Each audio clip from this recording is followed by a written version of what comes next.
Where the bloody hell are you, buyers? The boom is over, prices are falling. This is what you've been waiting for, right?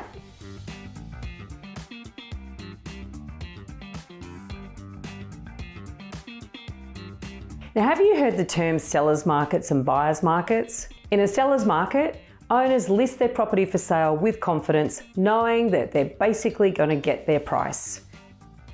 But in a buyer's market, buyers flock into the market with confidence, knowing they're going to get the property at whatever price they want to pay, right?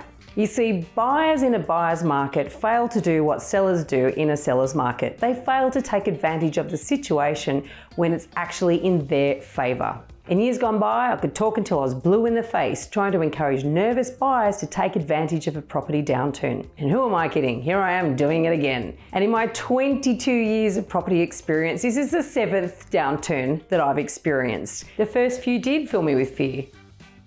I was a sales agent early on, and when the market slows down, hey, I've got to work hard. I've got to work with less buyers and less people want to sell their property. It's hard. As a buyer's agent, of course, less people want to sign up for our services. But every time a downturn comes now, I just think, here we go, let's just ride the market out again until the next upturn. When everybody who I was trying to encourage to take advantage of these times, who sat on their hands, come back to me in a year or two and say, oh God, I wish I listened to you. God, I wish that I actually bought back then. If I hadn't heard that over and over again for the last 6 downturns, I probably wouldn't be as cheery as I am about this downturn now, because the fact is they don't last forever. In the last downturn, FOMO, that's fear of missing out, quickly turned to FONGO, that's fear of not getting out, or fear of overpaying. Crazy, humans just behaving like humans do. But I recently saw some analysis put out by Domain that looked back over the last nearly 3 decades of property booms and busts in this country. And some really interesting things came out.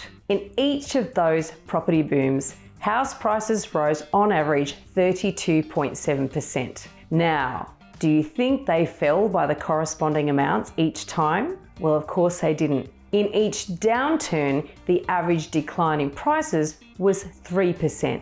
That's like 10% of the gains that were made in each upswing. Now that's pretty sobering, and it really does put things into perspective. But not only that, the duration of the upswings and the downturns was really different. The average upswing lasted 33 months. That's nearly 3 years, whereas downturns lasted 9 months on average. So you got 3 months shy of 3 years of growth, and then 3 months shy of 1 year of downturn on average over the last 3 decades. So the point I'm trying to make here is that when prices fall, they don't fall forever, and they don't go back to where they started from at the beginning of the previous boom. So I ask you buyers, in a buyer's market, what are you waiting for? Are you waiting for prices to go up again before you buy?